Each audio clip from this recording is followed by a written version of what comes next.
Breaking news this hour, the Bank of England has raised its key inflation rate by 75 basis points, the most in 33 years as it seeks to combat sky-high inflation. The UK interest rate is now at 3%.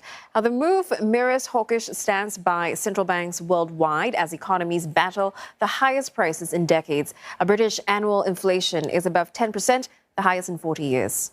Now, taking a look at a reaction now, FTSE is moving lower by about 0.8%. The pound also moving lower against the greenback.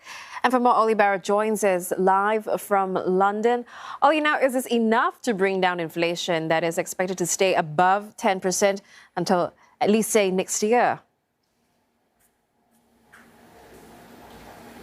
Well, the Bank of England is saying that it expects inflation now to peak at around 11% towards the end of this year. And then it says that it expects inflation to fall sharply from the middle of next year. Nonetheless, some of the language from the Bank of England today in its announcement makes it clear that the bank doesn't feel that it has complete control over where inflation goes at the moment, not least because much of the inflation that the UK and other countries are seeing revolves around things like energy prices, which revolve around things like the war in Ukraine, completely out of the control of the Bank of England. Now, critics of the bank have been saying for some time that it hasn't done enough quickly enough to try and get on top of some of these inflationary pressures. But as I say, the bank now saying that it does believe that inflation will peak soon and then start to fall relatively quickly. It doesn't suggest at all that it thinks it'll get down towards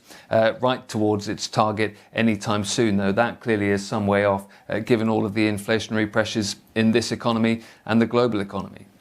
So does that mean we cannot expect them to, ease the pace of hikes anytime soon then, since, they have this stance that they don't really have it under control at this point? And we already know this is straining household budgets.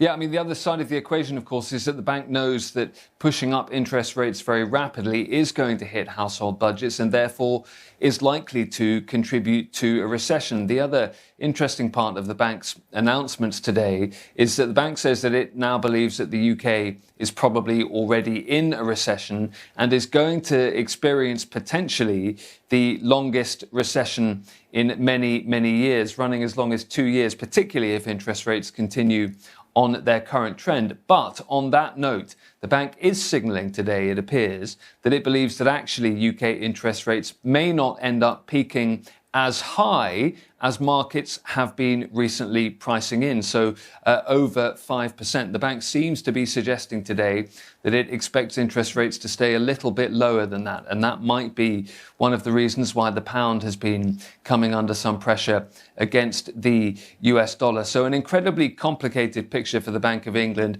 to deal with, but it is clearly signalling now that it does believe that the UK is probably already in recession, and then that recession is going to continue for some time. Even if it's not necessarily the deepest recession on record, the bank certainly does think that a long recession is on the way. Ollie, thanks for that. Ollie Barrett reporting in London.